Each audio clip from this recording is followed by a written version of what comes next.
কোন বিচার হবে কিনা জানি না, হেফাজতের মামলার বিচার বাংলার মাটিতে করবই করবই।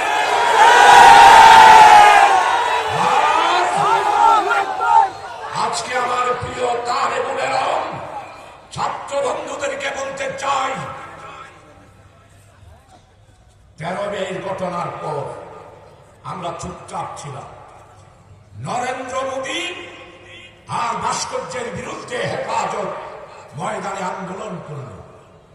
আপনারা গ্রেপ্তার করলেন হাজার হাজার আলেমকে, আমাকেও 10টা হেফাজতের মামলা দিলেন। আজকে জিজ্ঞাসা করতে চাই,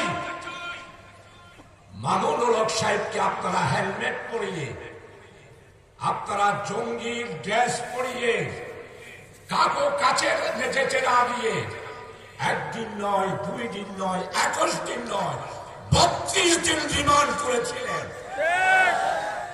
আর আজকে চিন্ময় দাসকে কোর্টে তুললেন জামাই আদরে। কেন জামাই আদরে তার হেলকাবো নাই? শুধু মামুনুল হক নয়, হাবিবি সাহেব সহ, আবু তাহের কাসেমি সহ, আজিজুল হক ইসলামাবাদী সহ, হারুন এজাহার সহ, আমাকে সহ আপনারা কি ব্যবহার আদালতে করতেন? আমাদের নিজের পরিবারের সাথে দেখা করতে দেন না,